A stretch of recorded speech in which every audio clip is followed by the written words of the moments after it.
So good afternoon. I am Vaibhav Jaju. I welcome you all to this webinar. The Goods and Service Tax Council held its 53rd meeting on 22nd June 2024.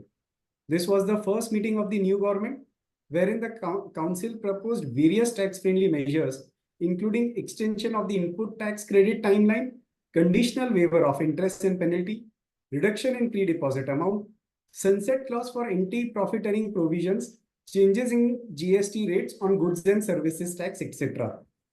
The council recommended issuance of clarifications on pertinent issues, and on 26 June, 16 circulars were issued by CBSE.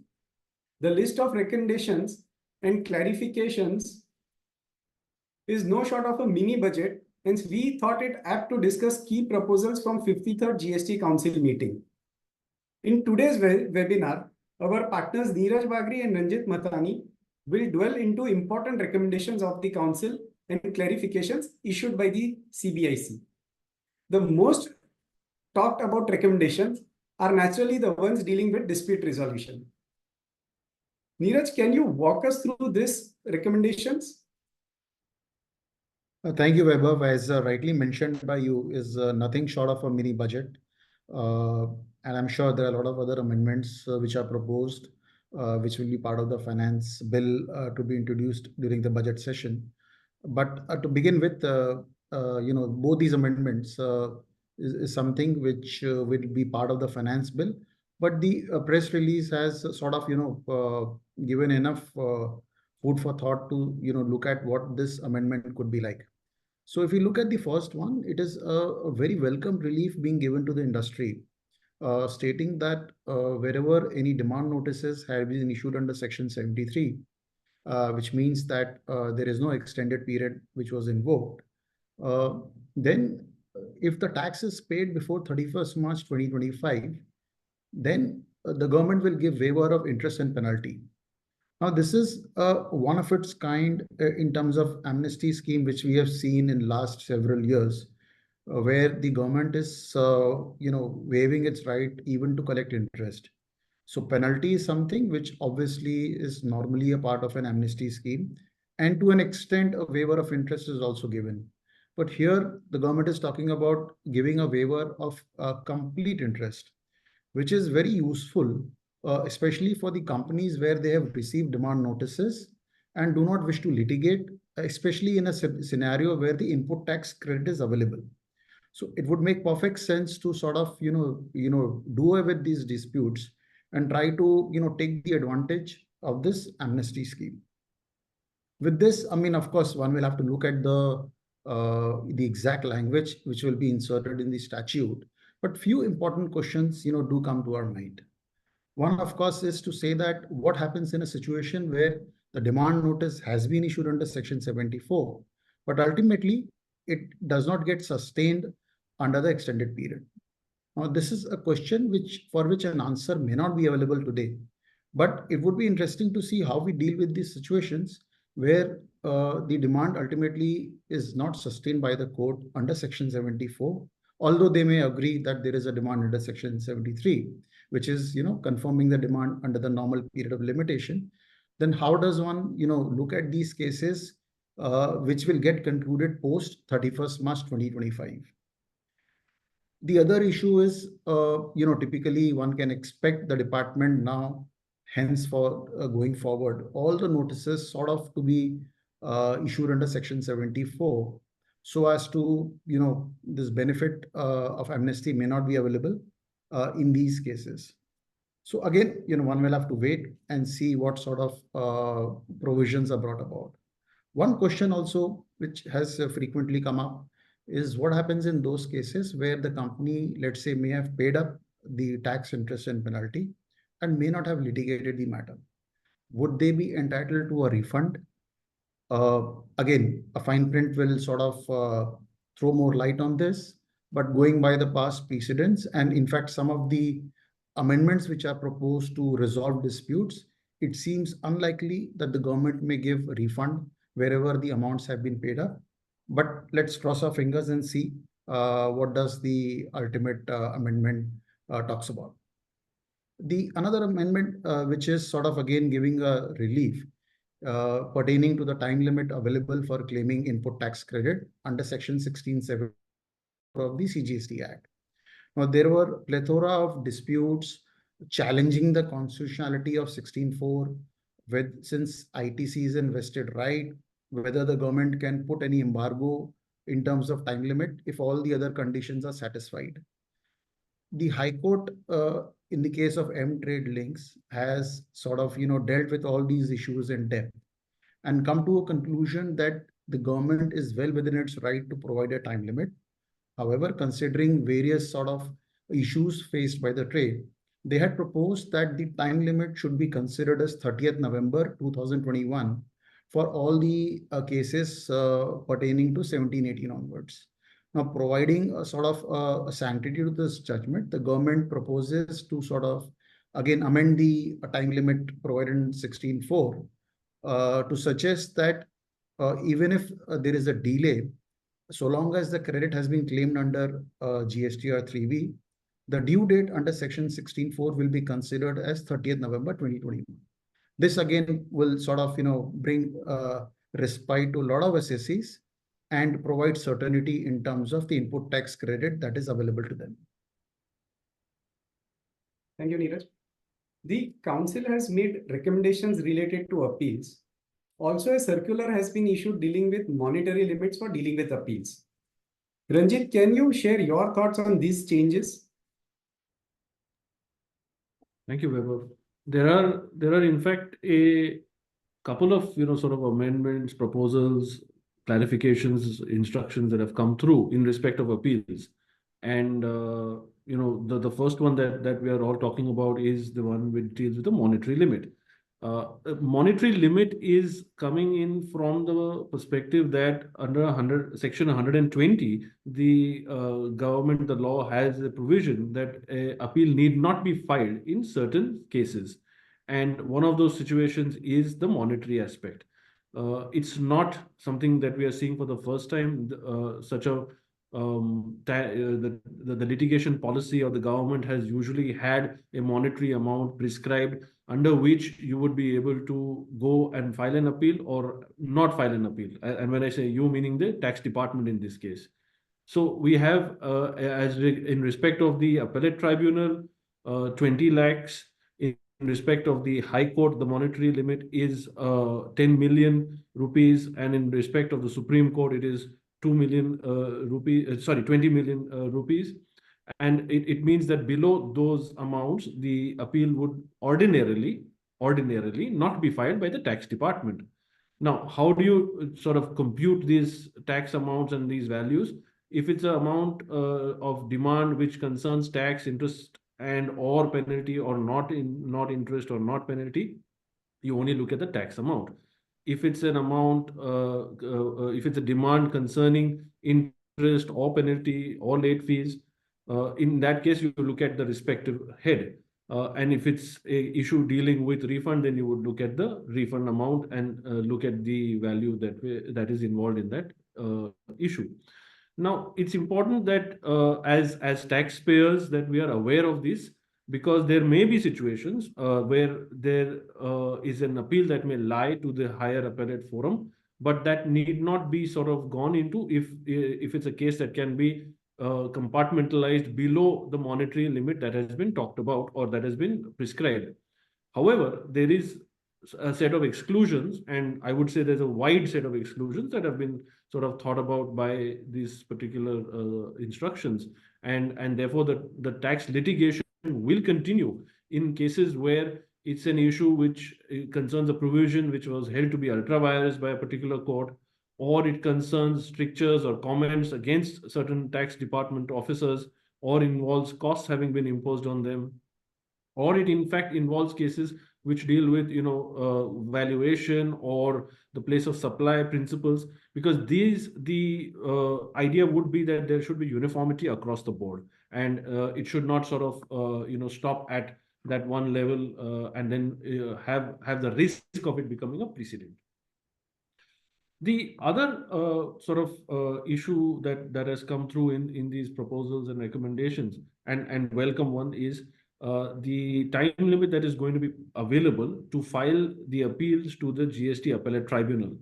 Now, we all know the Appellate Tribunal has a president as on date. He took office on the 6th of May 24. However, that is all that has really happened. I mean, we do not have other members, we do not have state presidents, we do not have infrastructure in place, we do not have the filing sort of system operationalized. And so, how does one file an appeal? Is the concern that taxpayers have, through the length and breadth of the country. As per the 2020 order, the appeal was to be filed within 3 months of communication or the president taking office. Now, in this case, because on the 6th of May, the president took office and the time sort of started ticking, there was a concern, there was an apprehension. However, the GST Council has brought in a sort of recommendation that the time limit will begin from a date that will be notified. And this is just a welcome move by all counts. Only I would suggest is that all taxpayers who are waiting to file appeals, they should just get ready and not wait till the last moment. The next sort of recommendation is quite welcome, I must say. The pre-deposit amounts, which as yet may not have been sort of faced by taxpayers, generally speaking, at least not at the GST Appellate Tribunal level, and the appellate authority level, the pre-deposit amount and percentage both have been reduced and sort of curtailed. So what in the previous situation prior to the recommendation was a payment of 10% of the tax demand remains at 10%. Whereas for the appellate tribunal, where you have to pay an additional 20%, that is now stopped up at 10%. In a monetary sense, the first appellate authority, the existing provision is for 25 crores of CGST, 25 crores of SGST, which has now been amended to 20 crores of CGST and 20 crores of SGST, thereby 5 crore play coming in. At the tribunal level, the earlier sort of limit, the threshold was 100 crores in total, 50 of state and 50 of the central tax. Now that has been matched up with the first appellate authority and kept at 20 crores each. Now, initially, or rather till this recommendation comes in, the law requires you to pay up to 30% of the amount of tax demand, which now will stop at 20%. And there is a 10% sort of relief right out there, which is, like I said earlier, more than welcome. The other amendment which will be made, which I believe would come through in the form of some sort of clarification, would be that amounts that have been paid during investigation or during certain show cause notice or the proceedings that are prior to the order being passed, where amounts have been paid, and how these are to be adjusted and how these are to be sort of counted for the purposes of payment of pre-deposit, that is going to be sort of clarified, and a uniform practice would then therefore be followed across all jurisdictions. And this would sort of settle the issue on how and what you should do in terms of having made a payment by or through a DRC 03 and use it for the purposes of payment of the pre-deposit or an adjustment of the pre-deposit.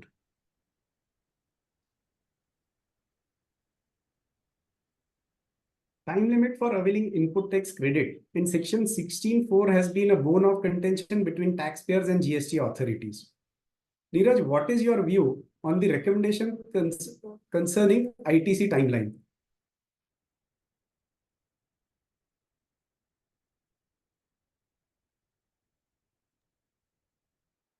Neeraj, you need to unmute, Neeraj. My apologies. So there are a couple of clarifications which have been issued and certain amendments which are proposed, which are beneficial for the taxpayer. The first one talks about a situation where the supplier's registration has been cancelled, due to which, of course, he may not be able to raise an invoice or file returns, and which is subsequently restored by the department. Now, there is a proposal to provide the fact that if the supplier files a return within 30 days when the registration certificate is reinstated, then the benefit of input tax credit can be claimed by the recipient, notwithstanding the fact that it may pertain to a period for which the deadline, which is 30th November, may have elapsed. So again, this is a proposal which is there as per the press release, and we'll have to see what sort of language they bring in within the provisions. The next clarification is relating to the reverse charge mechanism, where the supplier is unregistered and the recipient is required to raise a tax invoice under section 31(3)(f). There has been a bone of contention between the department in a situation where, let's say, the services were provided in financial year 21-22, but the tax invoice was generated by the recipient in, let's say, 22-23 or even 23-24. Now, since the document available to the recipient was only in the financial year in which they raised the self-invoice, the credit was obviously not claimed earlier. It goes without saying that if there is a delay in raising the tax invoice, there is a delay in payment of tax liabilities for which the recipient is liable to pay interest and maybe penalties. But the question was that whether they can claim the credit considering the fact that the invoice has been raised in 23-24. So the department's point of view was that we need to look the financial year in which the service has been provided instead of the financial year when the self-invoice was raised by the recipient. Now, the council has clearly clarified that if you look at the provisions also, it talks about the financial year to which the invoice or debit note pertains to. And therefore, what is the relevant criteria for claiming credit would be the date of the invoice and not the date of provision of service. So if the invoice is raised subsequently by the recipient, they will be able to claim the credit based on the timelines for that specific financial year and not the financial year in which the services were provided. The third amendment which we will talk about is relating to input service distributor invoices. Now, we all know the transition credit under section 140 provided the transition of old credits into the new regime. And so far as input service distributor was concerned, it covered a scenario where the services were provided prior to 30th June 2017, but the invoices were received after 1st of July. It did not specifically address a situation where the invoice was also received before 30th June. And therefore, the question was, how does one transition credit in those situations? Because section 140 and other provisions provided for transition of credits which was available in the tax returns, whether it is excise return, service tax return, or VAT return. And therefore, the question on how does one deal with ISD was again a bone of contention. Now the council is proposing to provide for this situation by retrospectively amending section 147 to say that even in cases where the invoices were received before 30th June and the services were provided before 30th June, the transition credit provisions will be available and the credit can be transitioned. Now, it may cover situations where, let's say, the taxpayer has already provided for this transition, and therefore, if there is any litigation, probably, that can get closed. Or if there are situations where this credit has not been transitioned as yet, maybe the amendment will provide a timeline within which the credit can get transitioned. So these were some of the few critical amendments relating to input tax credit. Ranjit, we have seen several recommendations relating to compliance this time. So can we say that the compliance has been reduced or have been made easier? What are your views on it? Vaibhav, I don't believe I would be able to say that the compliance burden has been eased or the compliance sort of requirements have been reduced. In fact, I think it's a mixed bag. Let me talk about the sort of changes that are going to be made in the system overall. So the first one, and this is I would say a slightly big one, because GST law is probably one of those few laws where there is no ability to revise or correct your returns, except in the limited manner that you would do so in a subsequent return. Right? There is no concept of a revised return. I mean, it does exist across all our tax laws in general. Now, here is therefore the first sort of time that a formal sort of process will be in place, where by virtue of a GSTR 1A, you can make an amendment, you can add, you can even amend the outward supply details that you have for the current period. But this is prior to filing of the GSTR 3B, which is the monthly return to pay the tax as well for that particular period. Now, while this may seem like a narrow window, I would look at it positively and say there is at least some window now. Until date, we did not have any such a avenue to do so. What this will do for sure is it will probably do away with the DRC 01B notices, which concern a mismatch between GSTR 1 and GSTR 3B. So the outward supply and the monthly return, that will sort of now hopefully dissipate and not continue to sort of come by and sort of face the taxpayers. Now, what is the impact of this on the GSTR 2B reconciliation? How will this be sort of operationalized? Because if I'm going to get time to add in, amend my outward supply, there is somebody on the other side who is going to have a corresponding credit effect. And how does that sort of play out, and what are the timelines that is going to be allowed for that purpose? Now, these are things that we will have to sort of wait and watch. The mechanism for this is at date not known. The second one is concerning the interest aspect that you would have to pay when filing your returns late or when paying your tax late.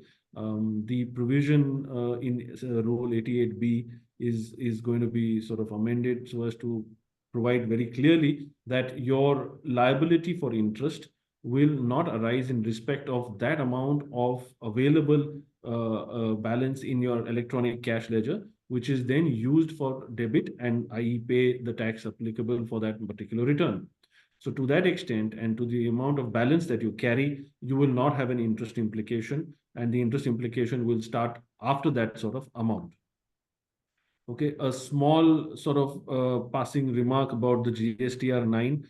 It is not required to be filed in the event that your annual turnover is not exceeding 20 million rupees. This has been the position, and it continues to remain the position. The other sort of compliance related activities that we are going to see, and somewhere there is going to be a increase in things that are going to happen, is the biometric based Aadhaar authentication, which there has been some pilot runs in some parts of the country, and now this will go across and be applicable throughout India, of course in a phased manner. One sort of question that comes up is how will this sort of be operationalized in the context of an overseas supplier, who, for example, is providing OIDAR services, or in certain other situations, will there be a complete dispensation of that requirement? Will there be some sort of other requirements that will be in place? This will be something that the procedure will let us know in some time to come. The other requirement, and here is where I would believe the compliance burden may not be necessarily increased, but the volume of activity is going to certainly go up. So for B2C interstate supplies, which were reported in table 5 of your GSTR 1 return, the threshold is going to be dropped from the present 2.5 lakh rupees to 1 lakh rupees. And therefore, the increased sort of reporting that will now have to take place. Certain other amendments that are proposed is that the GSTR 7, which is in respect of TDS, this will now have to be filed even if it's a nil return. The good part is that if it's a nil return, there will be a relaxation for the late fees in the event you don't file it. But there is also a requirement that your invoice-wise details are provided in these returns. Now, this invoice-wise details that are going to be required going forward is in fact a good sort of thing that has been proposed. And why I say that is because when a reconciliation has to be made from from the recipient's point of view, it becomes easier for them to match it up. And even from the deductor's point of view, a complete sort of, mapping then is available. Otherwise, there was a bit of sort of summarizing that was taking place, and the returns were being filed on that basis. And subsequent in time, there was a reconciliation that was being, sort of attempted, which made things a little complicated in several situations. The last one that I'm talking about is the GSTR4 for composition taxpayers. More time is going to be allowed for them to file it. So the timeline has been increased from 30th April to 30th June, effective the financial year of 24-25. Yeah, thank you, Ranjit. Neeraj, we have seen some important changes as well as clarifications for insurance sector. Can you touch upon these important clarifications and recommendations? So the GST Council has been extremely benevolent so far as insurance sector is concerned. If you see number of clarifications and amendments proposed, which is going to provide significant relief for the industry, even for a lot of existing litigations. So a couple of proposals which will find probably a place in the finance bill. The first one talks about a co-insurance premium, basically where an insurance is being done by a consortium where there is a lead insurer and follower insurers, and the invoice on the insured is raised by the lead insurer, charging GST on the entire amount. Subsequently, the lead insurer would share the portion of premium belonging to the co-insurers. Now, no GST was being charged on this amount, considering the fact that entire premium has already suffered GST when the lead insurer is charged to the insured. But the department was raising this issue to say that this is a provision of service between the two insurance companies and therefore should ideally attract GST. In a welcome move, the council is proposing to provide this particular category of transaction as a no supply transaction. Of course, one will have to see whether they sort of talk about anything in relation to input tax credit. But by and large, this should provide relief to the industry where even now some notices have already been issued. The second question is relating to the ceding commission, basically the reinsurance commission. Now, what happens typically, every policy which is issued by an insurance company needs to have a reinsurer as per the IRDA guidelines, and for which a reinsurance premium is charged to the insurance company, which is of course subject to GST. But there is also a sort of an arrangement between the parties wherein all the expenses incurred by the insurance company is sort of recovered on a proportionate basis depending on the reinsurance business which is ceded by them. Now, this is more of a sort of, sharing of expenses. But the nomenclature which is typically used is reinsurance commission, which sort of leads to the department looking at, which side is greener for them for getting the substance, but only looking at the form, and started raising demand on this recovery of expenses.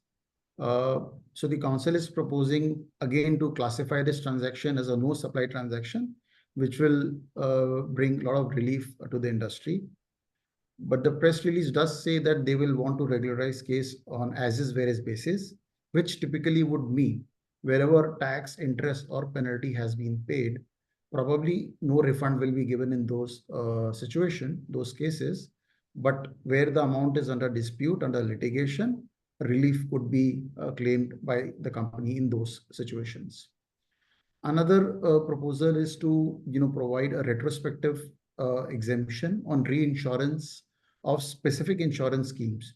Now, these are specific entries 35, 36, and 40, which is basically covering a lot of government insurance schemes, whether it's relating to crop, weather, or in some addressing the lower strata of the society. There was a debate as to whether the reinsurance will also get the benefit of exemption. The insurance company's case was that all the cost relating to reinsurance is not considering GST, and this is something which is being done at a very nominal basis. And ideally, the benefit of exemption should be available even for reinsurance. The exemptions were provided, but they were issued at a later date, and therefore the dispute was from 1st of July to the date when the relevant exemption notifications were issued. Again, the government has sort of accepted the proposal made by the insurance industry and would make amendments to again accept the exemption on as is various basis, which typically would mean that if anything is paid, probably refund may not be forthcoming. But wherever amounts are unpaid and notices have been issued, they will probably be regularized. Moving forward, if you see another few clarifications which have been issued, the first one is pertaining to a life insurance policy which is issued, basically which are unit linked and there is an investment portion. As we all know, the GST liability is only on the risk cover. So let's say while the premium charged by the insurance company is 100 and the risk cover is 25, 75 is the investment portion which does not attract any GST. And the question was that whether the insurance company would need to consider the 75 as part of exempt turnover so as to warrant a reversal under section 17(2) read with rule 42. Now, the council has clarified that looking at the definition of life insurance business, a unit link policy is also a life insurance policy, which is taxed as per rule 32 on only the risk cover. Now, for the balance 75, it is not an exempt transaction. It is not a non-taxable supply. And therefore, it is only an abatement in value. For it to be covered under section 72 or rule 42, it needs to be either a nil rated transaction or an exempt transaction or a non-taxable supply. Now, in this case, it is none of these. And therefore, there is no need to do a partial reversal applying rule 42. The other amendment talks about the salvage value, which is deducted by the insurance company. Typically, which happens in motor insurance, it may happen in fire and other general insurance business as well. Now, what happens that most of the insurance policy has a pre-decided deductible component, which means that the entire value of the loss will not be compensated by the insurance company. A certain portion which is relating to salvage will be deducted from the payout. The circular talks about a situation where there is a total loss of the property. The department were issuing notices saying that wherever these amounts have been deducted, they should ideally attract GST. But the council has clarified that in case of a deduction made by the insurance company, the ownership on that salvage remains with the insured. Now, he may choose to deal the manner he wants, he may sell it, or he may wish to retain it. And therefore, a deduction made by the insurance company would not attract any GST liability so far as insurance company is concerned. However, if there is a total payout by the insurance company, they take over the ownership of the salvage and then they basically sell it to the buyer, which will attract GST. So again, this will settle a lot of disputes for the insurance company. The next amendment that we'll see again is relating to motor vehicle business. Now, typically, in case of any damage, the insurance company does the reimbursement of the expenses. Now, reimbursement could be cashless or on a cash paid basis. Now, wherever the reimbursement is done on cashless basis, the garage would raise an invoice on the insurance company on which they are claiming credit, and there is no dispute to that. But the dispute is arising in a situation where the garage, while it is raising an invoice on the insurance company, the payment for the expenses are made by the insured and it is subsequently recovered from the insurance company. Here, the debate was who is the recipient of these services, whether it is the insured or is it the insurance company. So the council has clarified that in such situations, since the reimbursement is made by the insurance company, they are the recipient of these services. And considering the fact that invoice has been raised on them, all the conditions under section 16 are fulfilled and therefore they will get the benefit of input tax credit. Now, there is an important caveat to this to say that the garage should have raised the invoice on the insurance company. If the garage would have raised the invoice not on the insurance company but on the vehicle owner, then the benefit of input tax credit cannot be availed. Secondly, if there is a proportionate payout by the insurance company, then the credit can be taken by the insurance company to the extent the payout happens. So both these, all these clarifications will provide significant relief to the insurance sector. Neeraj, the next set of recommendation is very interesting. It is about introduction of Section 11A. It is rather a pragmatic change, and we would like to hear your views on this section. So a lot of amendments that we are discussing, even in this, it talks about regularization of past cases where tax has not been paid by a particular trade based on industry practices. Now, if you look at so far as a statute is concerned, there is a charging provision and there is an exemption provision.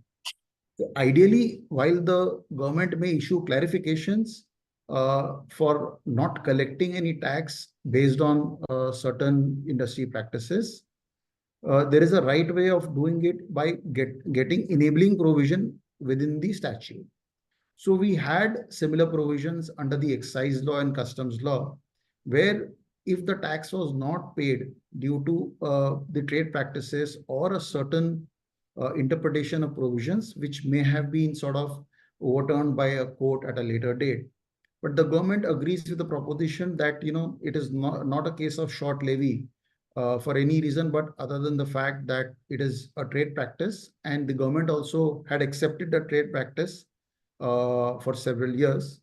To provide relief for such cases, an enabling provision under Section 11A is proposed to be introduced, where they can issue a notification stating that for certain kind of transactions, whilst the tax may not have been charged or collected by the supplier, but given the fact that it was a trade practice and the government accepts that proposition, they will not collect taxes for the past period, and the demand or whatever the liability will crystallize only from a date which is prospective.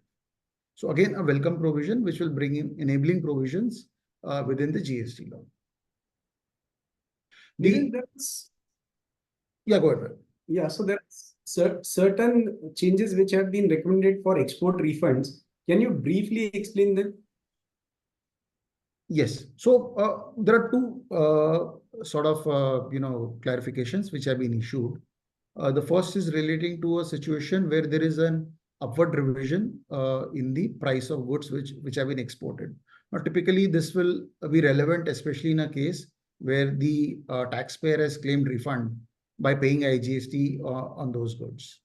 And there is a subsequent escalation in price for which a debit note is required to be raised. And the mechanism to sort of, again get a refund on this escalated price was missing. So the government will bring in relevant provisions or, relevant mechanism to ensure that even in such cases where there is an escalation in price of goods subsequently, for which the tax has been paid, the refund will be available to the exporter. The second amendment is relating to cases where goods are subject to export duty under the customs law. Now, typically, under its wisdom, an export duty is levied by the government where they want to discourage the export of goods out of the country. But GST law provided sort of a relief in terms of providing refund since these goods were exported. What the government intends is to disallow giving any refund on goods which are subject to export duty under the customs law. As I said, the idea is to discourage exports. So whether goods have been, GST has been paid while exporting, or the exporter wants to claim the refund of the input tax credit, which goes into the export goods. In either situation, the refund mechanism may not be available going forward. Thank you, Neeraj.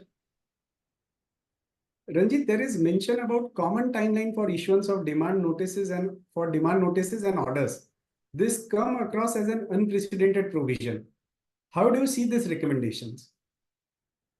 Vaibhav, I think we are seeing it as unprecedented because today we have a section 73 and a section 74, one which deals with the normal period of limitation for raising demands, and 74 which deals with the extended period.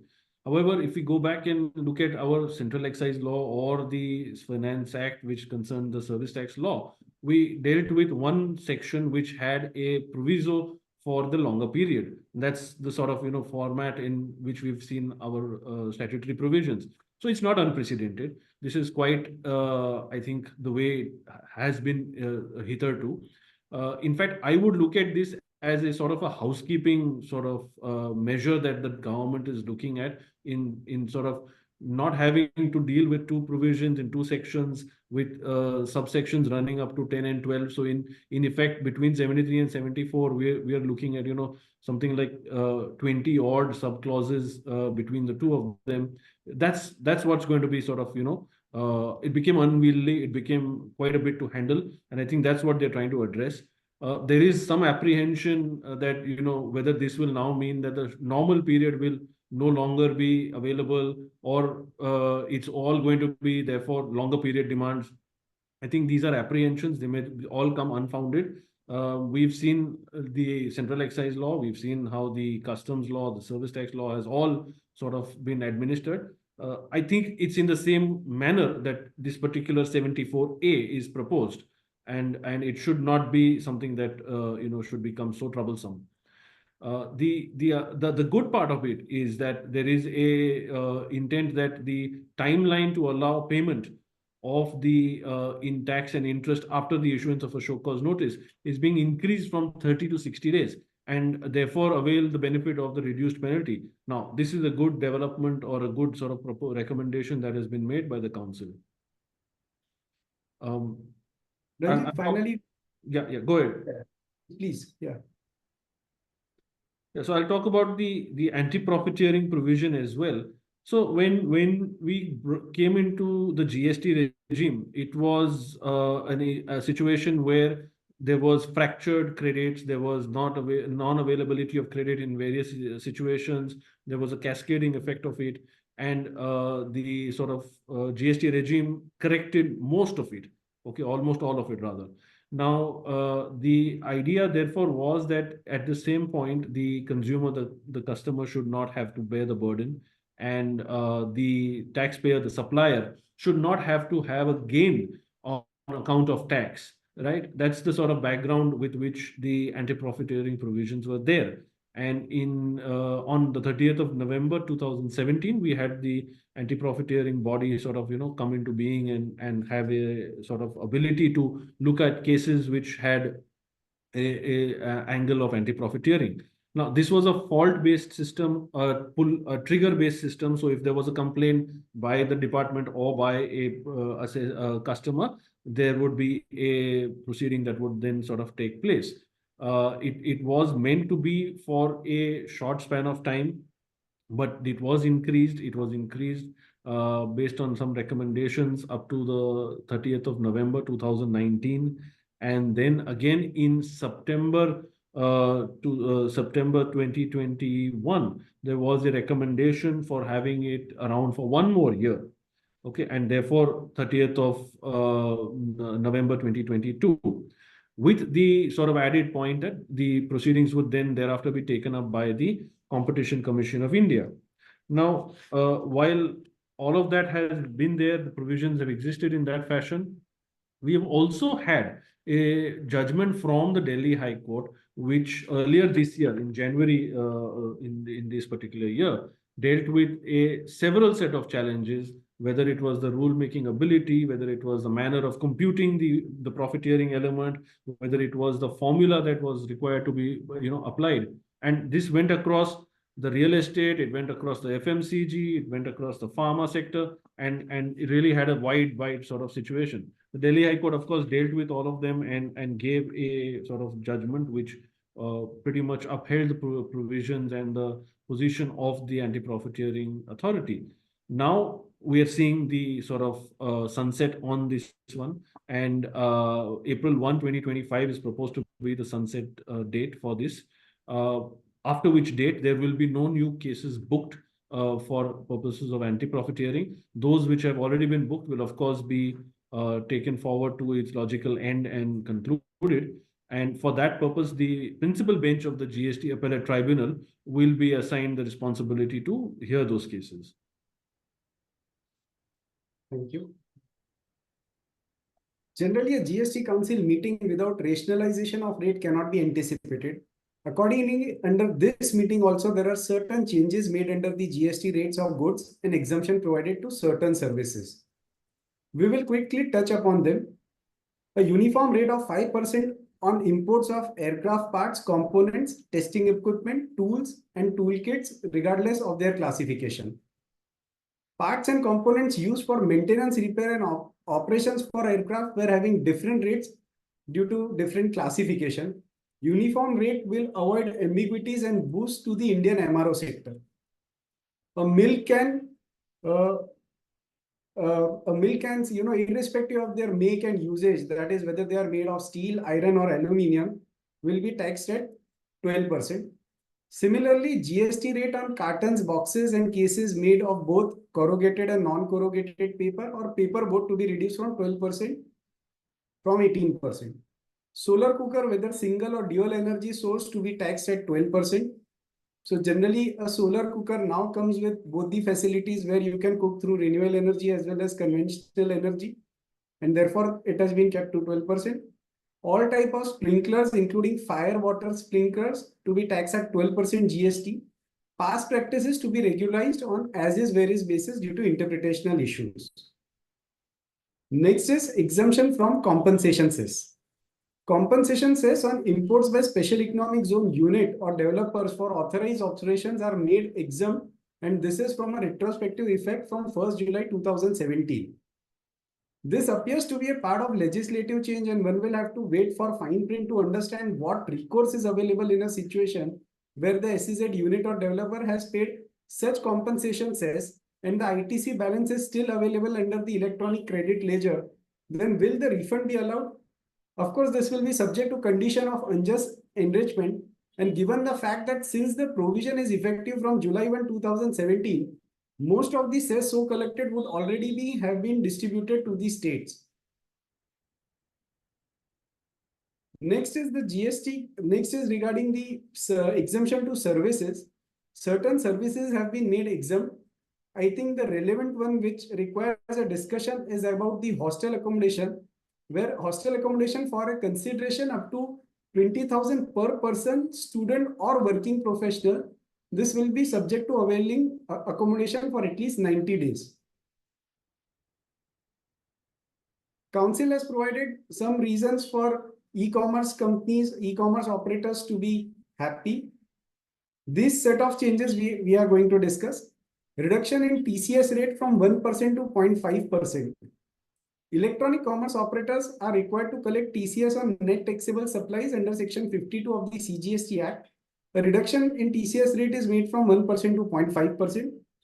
The reduction is welcome measure as it will reduce financial burden, mainly assist the working capital requirement for the suppliers who are making supplies through e-commerce operators.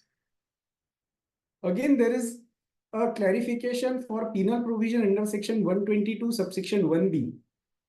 This section was inserted in CGST Act with effect from 1st October 2023 to penalize electronic commerce operator for certain offenses. Further, just to give you a background, last year it was clarified that by issuance of a circular that in cases where there are more than one electronic commerce operator involved in a supply transaction, then the obligation to collect TCS will be only on one electronic operator and not all of them. Now it is proposed to be clarified that these penal provisions are applicable only for those electronic operators who are required to collect TCS and not for other electronic operators. Ranjit, an important clarification has been issued concerning valuation of import of services from foreign affiliates. Also, a clarification is expected in relation to corporate guarantee issue. Can you please touch upon these issues? I'll talk about the corporate guarantee issue first, because there we are still awaiting the clarification that is to come through. But I believe it would have two parts. The first part is those cases dealing with export of those services, where typically there would not be a collection or a receipt of the foreign exchange. And so even though it may qualify as an export, it could not be zero rated owing to non-receipt of the amount. It was not charged is the basic point. Now, in sort of settling that controversy completely, the amendment that would come through will hopefully suggest that in case of export, where there is a corporate guarantee in an export stream, there would be no, sort of requirement to pay tax, even though you may not collect the foreign exchange for that. The second part of it is where there will be availability of full input tax credit, and those issues will probably be sort of sorted out and settled in the same manner that Circular 199 of 17 July 23 indicates. So this clarification, of course, is something that we'll have to sort of wait and watch for, and it's of course going to be very welcome by and large. The corporate guarantee has been a pain point for some time now.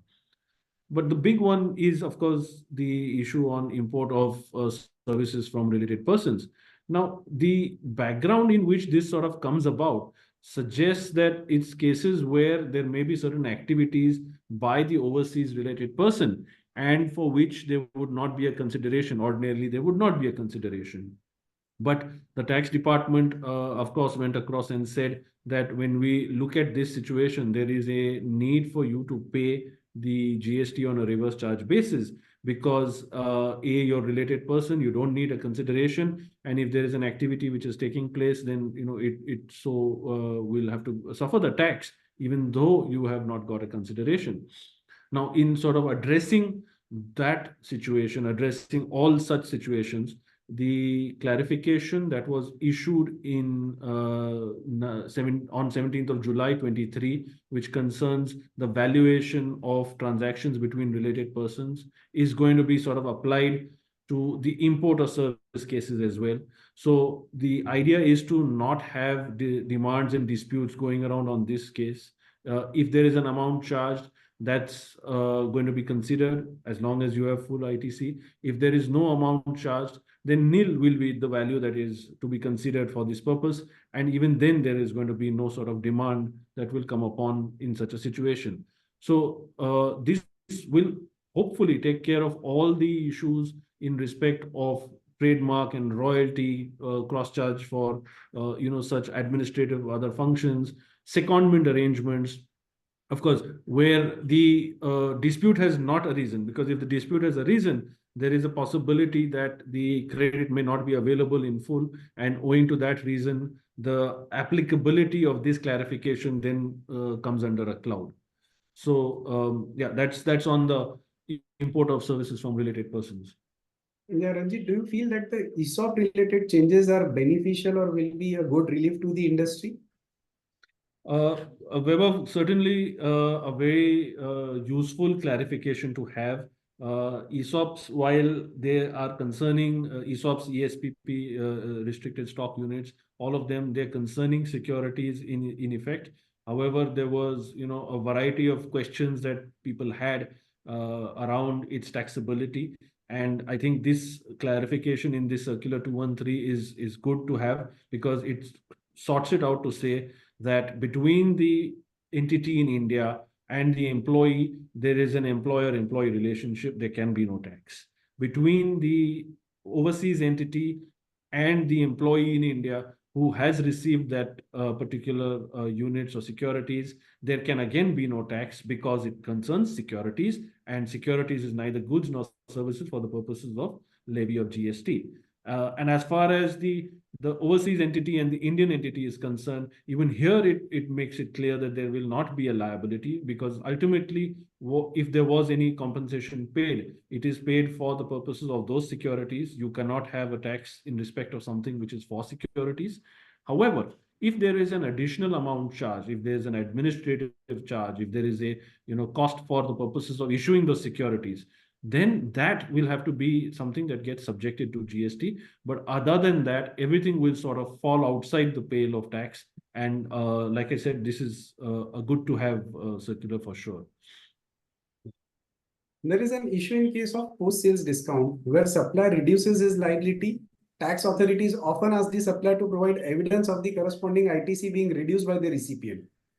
CBSE has issued a clarification on manner of providing evidence for such ITC reduction, which appears to be based on the directions of the Honorable Rajasthan High Court to the GST Council in case of Tata Motors Limited versus Union of India, wherein the dispute was pertaining to eligibility of GST adjustment of the supplier, considering the lack of adjustment about the recipient reversing the proportionate ITC towards the tax credit note issued.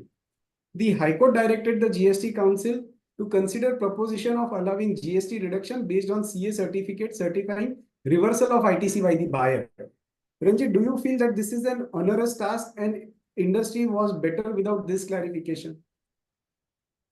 Vaibhav, the situation is that in respect of credit notes in general, there has been a attempt by the tax department authorities to sort of understand what has been the treatment at the end of the receiver, right? So whether they have actually made the reversal or not has been a question that we are seeing being asked in several situations, not necessarily post-sale discounts. Now, therefore, I'm saying the entire arrangement around a credit note and these adjustments, including post-sale discounts, is something that has been in some sort of flux of speaking, because taxpayer says something, tax department says something else, and then it becomes a tussle in that how do you sort of settle it. So in that context, in that scenario, if I look at this circular, I think it's a useful circular because it adopts the sort of process or the mechanism that is given for matching and mismatching of ITC, which is that you provide a self-certification or you provide a professional certificate if the value exceeds 5 lakhs of rupees in a given financial year, and then you sort of get done with it, right? It then doesn't have to be I said, you said versus show me this the document versus show me that ledger and so on and so forth. All of that is then sort of not going to be the necessity of dealing with these cases. You simply have that certificate and that should take care of the entire situation. Now, it is, of course, onerous because for you to go back and get these certificates, whether from the party or from a professional for the past period, is not going to be something that's what we would think as cakewalk. There is, of course, going to be situations where the commercial relationship between the parties has ended and not on a good note. There will be situations where the other party has sort of disappeared, not necessarily absconding, but is disappeared, and you don't have access to him. So then, how do you get those certificates and put them before the tax authority? Generally speaking, if that other party is unavailable for whatever other reasons, then how do you sort of tackle that situation? So yes, it's going to be onerous, and in those situations, especially which I just mentioned, unavailability of the party or breakdown of commercial relationship, what would then be the way out? Because the tax department may say, we will only look at it from the perspective of the circular. If you were to produce to me the certificate, then that's the gold standard. And if it's anything below the gold standard, I can't accept it. So it will, it will have some play. We are going to have to sort of, go through the motions in each case. Ranjit, two more rejoinder questions on this aspect. Do you feel that post this circular, now department will, compulsorily ask under or audit and investigations to provide circular? That is one. And second, where you said, the difficulty in getting the circulars, if that I have a difficulty in getting circular, can I take the ground of impossibility of performance? What are your views on these questions? Yes, I sense the tax department officials, those who were quiet or did not really pick this issue up, may now, prompted by this particular circular, require those certificates to complete the audits and those assessments, adjudications, whatever they be. It's quite likely. There is a trigger in one way of speaking. The other thing is that if there is a difficulty in obtaining a certificate from the other party, the argument of impossibility, of course, can be taken and should be taken. But I would also encourage that if there are other corroborative sort of material that you could bring to the table and bring to the tax department, it would help your case rather than just rely on one sort of legal argument of impossibility. So we all know how the impossibility argument or contention has been met by the tax department. So you should support yourself with other material, even though you may not have a certificate.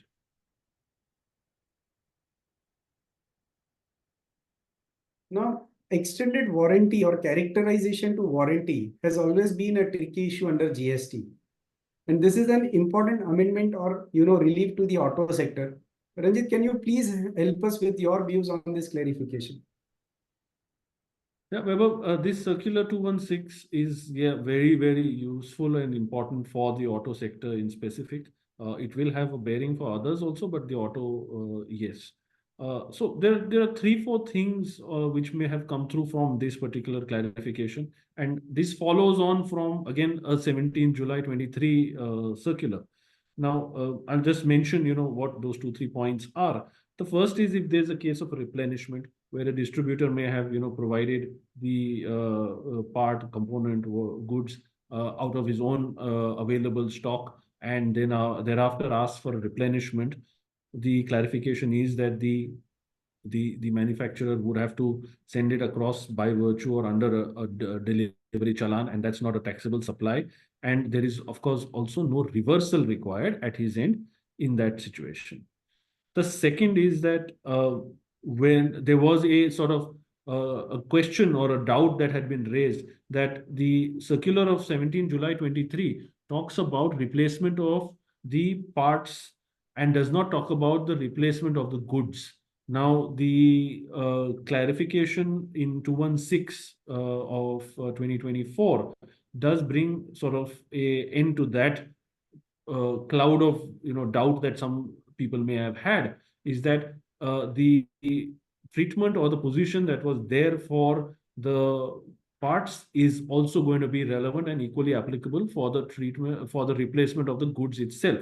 Now, therefore, there is no differentiation distinction to be made between the goods and the parts, either of them being replaced. Now, what is the sort of clarification which was issued in the context of the parts on 17th of July 23 was that when there was a warranty replacement, there was no GST liability because the entire supply, including the warranty cost, was subjected to GST in the first instance. So when the actual replacement was taking place, there was no GST at that point. It was included in the original supply.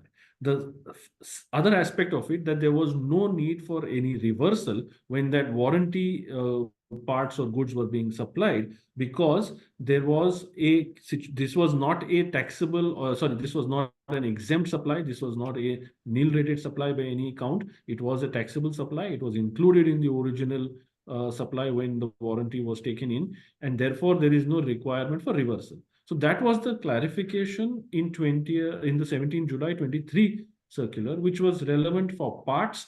And now in 2024, they clarified applies to the goods as well. So that's the second issue that they've clarified.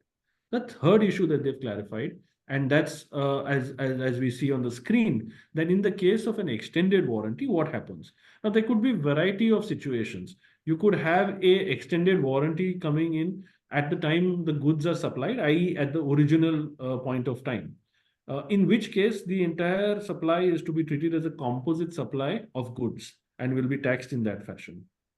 Now, what happens if there is an extended warranty subsequently, or rather, sorry, at the same time of the original supply of the goods, and the only differentiation being that the supplier of such extended warranty is probably a different entity within the same group, and therefore is a different person taxpayer from the supplier of the goods.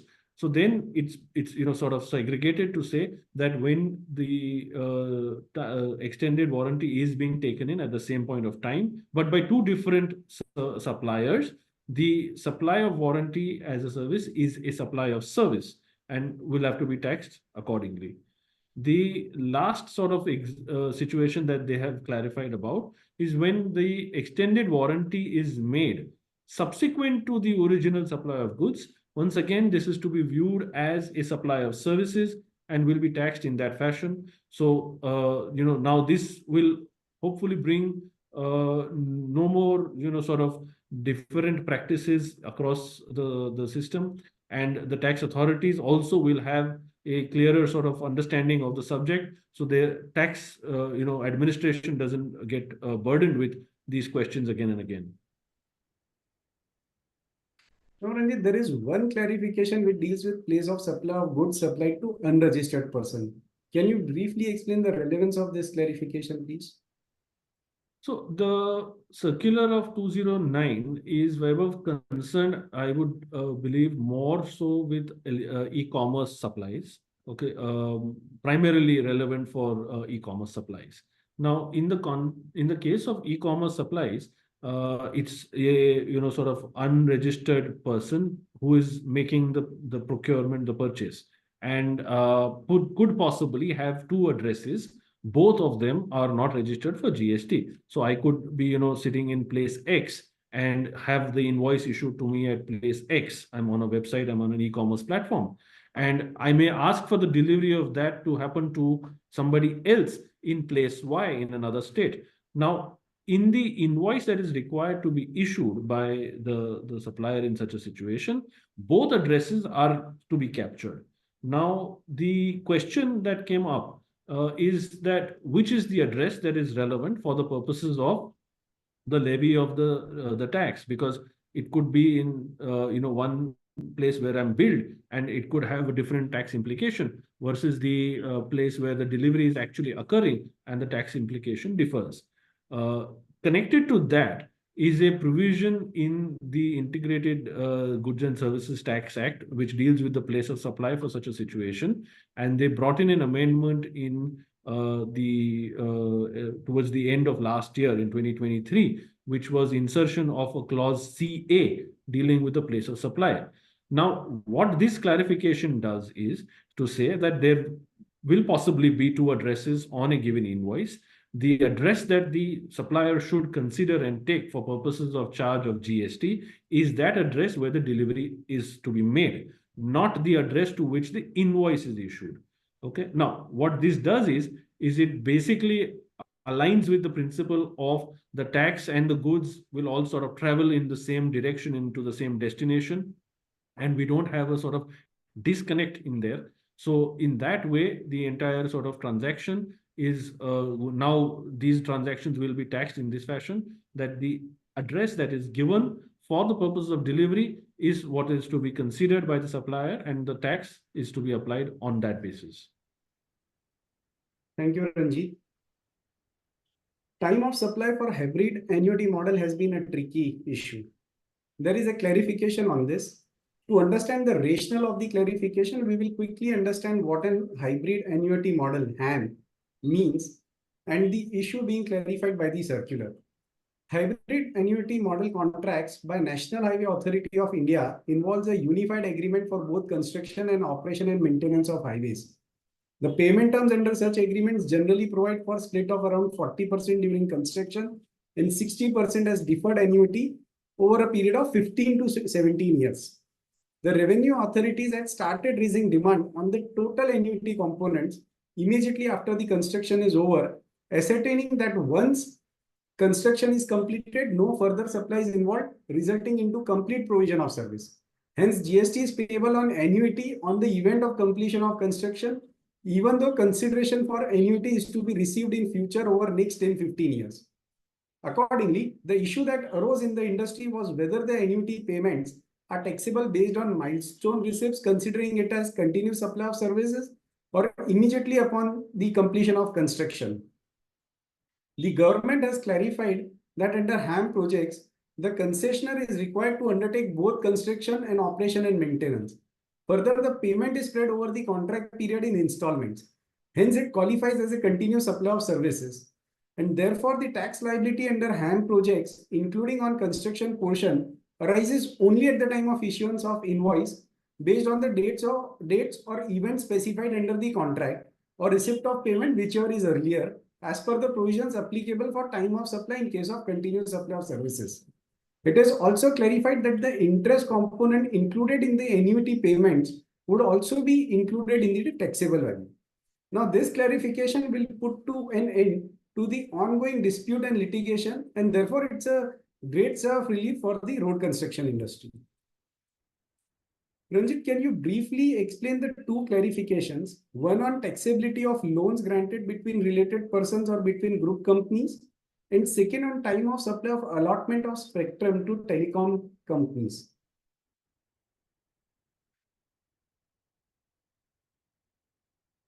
Ranjit, you are on mute. Yeah, sorry. So the issue for Circular 218 is concerning the loan between related persons.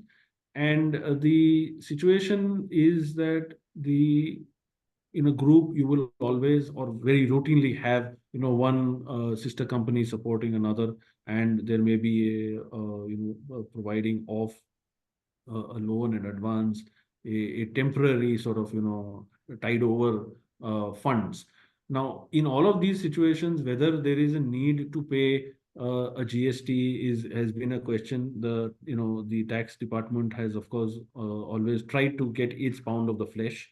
Now, at the basic level, the amount that you would get is consideration for giving a loan in advance or a deposit would be in the form of interest, and there is no doubt that that amount is not taxable.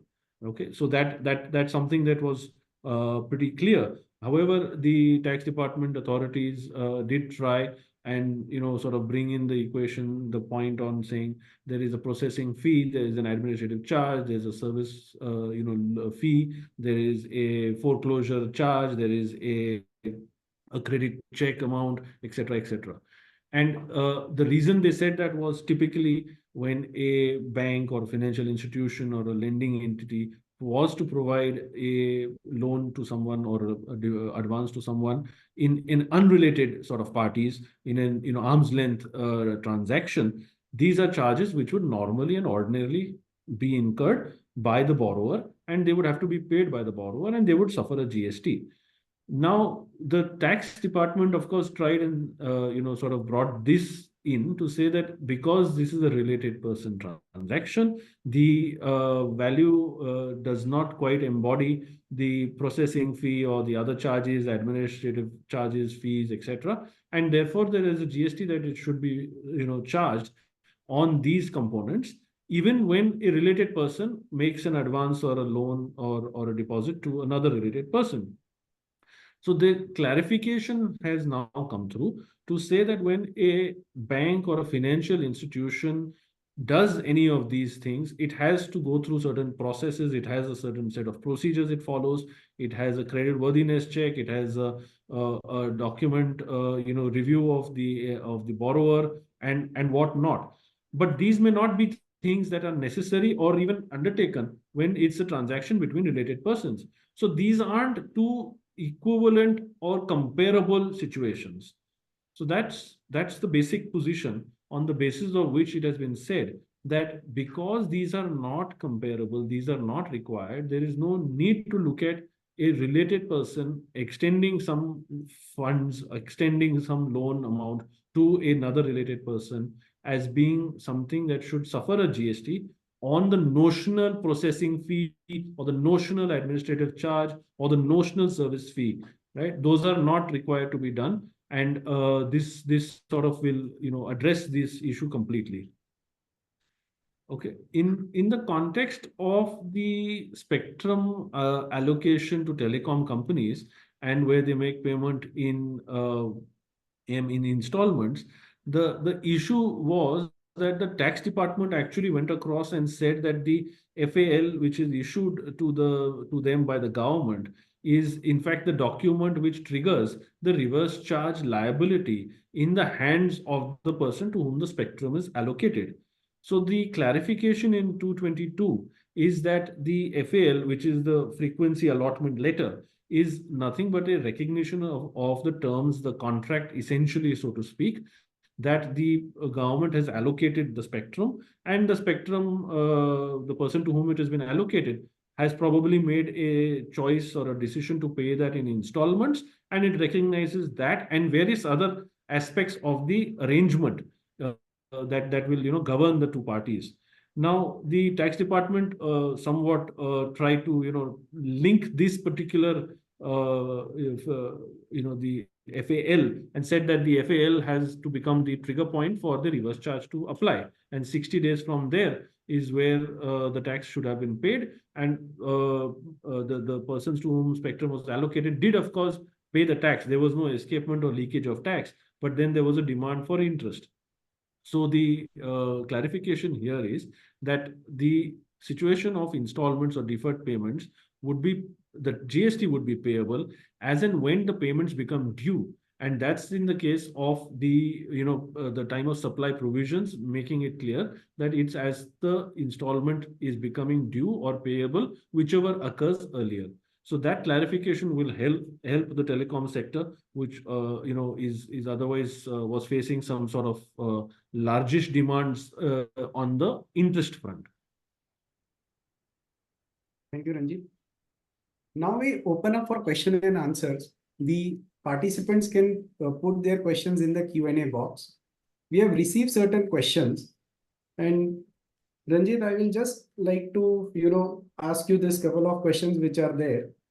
This question is from Rajendra Rohit, where he's saying, can we claim the input tax credit of RCM discharge under reverse charge mechanism where the supplier was unregistered? So the RCM was already discharged in 1819, but self-invoice was not done till date. So can I do a self-invoicing today and take the credit? It would seem that is possible because the self-invoicing is the trigger on which the situation for credit arises. However, maybe there is some dichotomy in there because the tax has been paid. Yeah. And it's only the invoice that is now being issued. Now, the clarification that we have suggests that interest penal consequences have to be suffered because of the delay in having not issued the invoice and not paid the tax. Now, here is a peculiar situation where the credit has not been taken, although tax has been paid.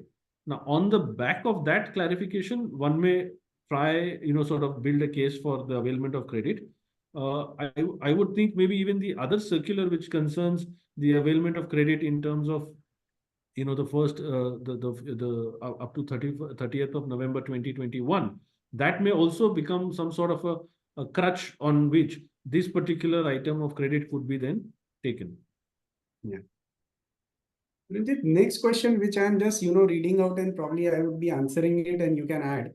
This is by Harikishan Chaudhary, where he's saying, can we claim refund of interest and penalty which was paid through DRC 03 through suo motu without any notice being issued? Now, this is a question, I think this is in the context of the clarification or rather the recommendation given in the council, which is to be effectuated through a legislative change where there would be no interest and penalty in case of demands are issued under section 73 and the GST amount or the tax amount is paid on or before 31st March 25. Now, in my view, the relaxation is in case where demand is raised under section 73.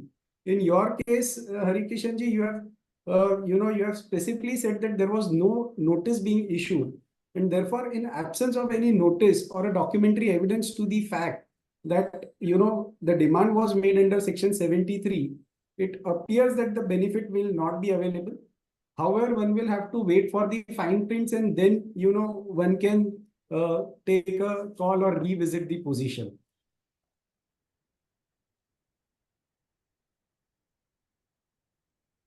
Ranjit, there is a question which is from Krunal Mehta, and this is referring to the 210 circular, which is import of services from foreign affiliates. His question is, what does the term eligible to full ITC would mean?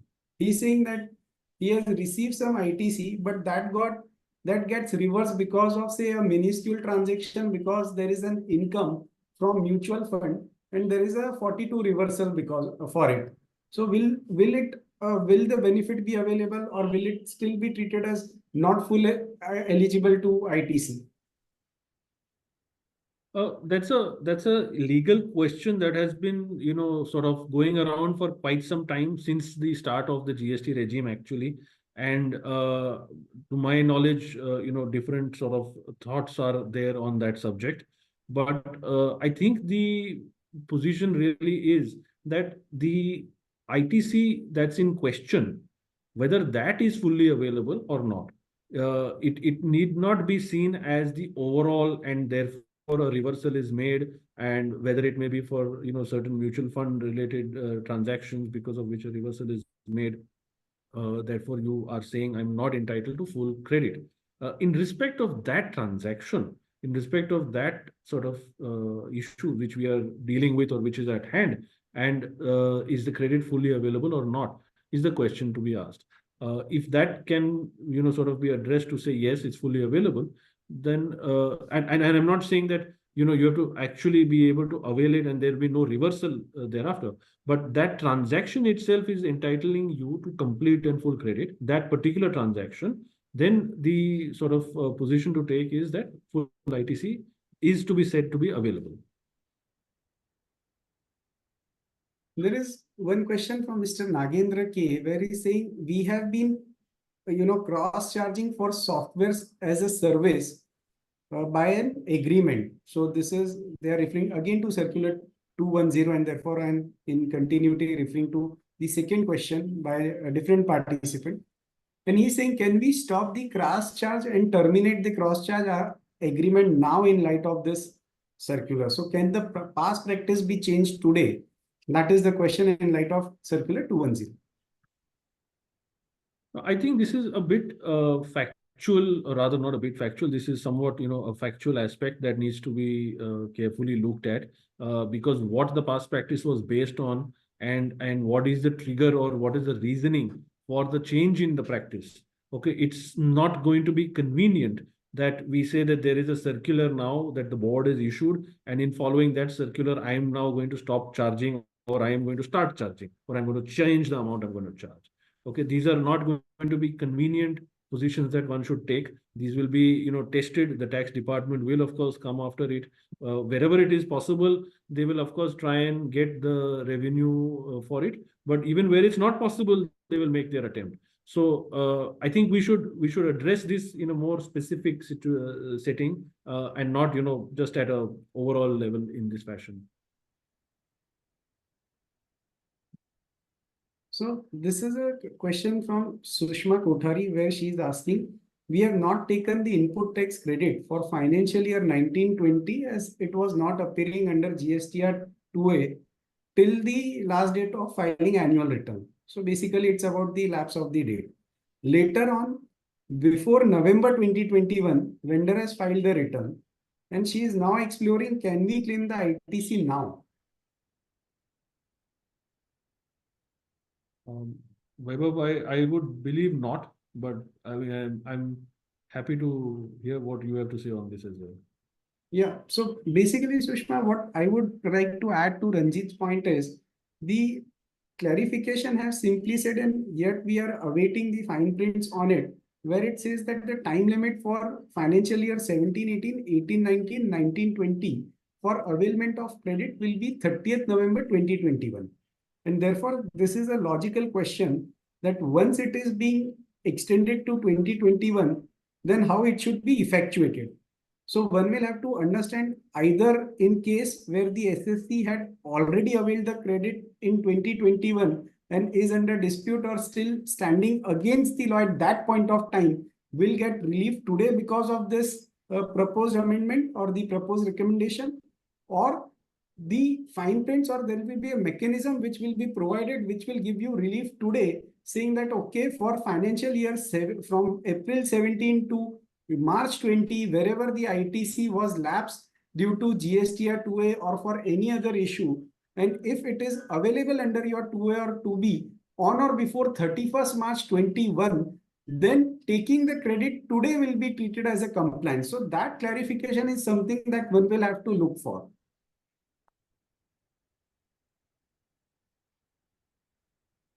I'm just looking at other questions. We can even take them offline, later on if there are any unaddressed ones. Yeah, so just one last question. If there is no recovery done from employees for facility provided like gym or transport by an employer, can he take the shelter of Circular 191, the earlier circular, and now second circular 210?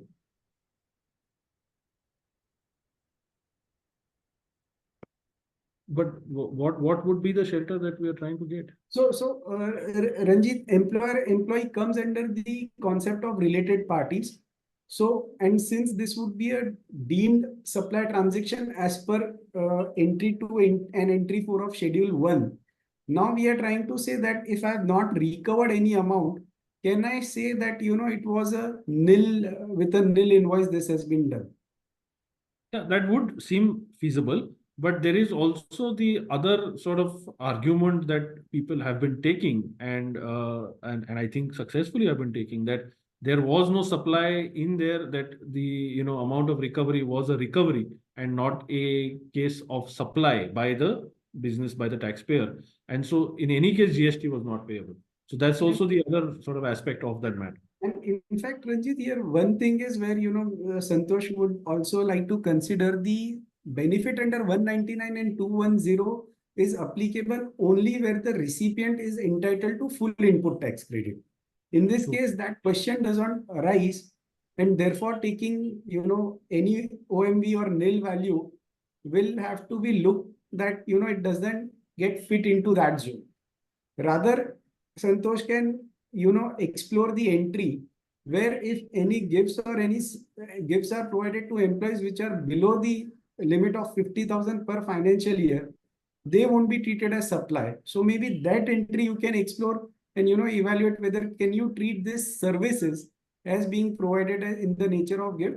Little bit, one needs to look at the arrangement and provision and then lean towards this argument.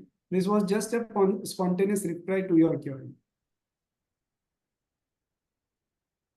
I think we have reached the time. Thank you all for joining this webinar. The questions which are unanswered, we will try to get back to you.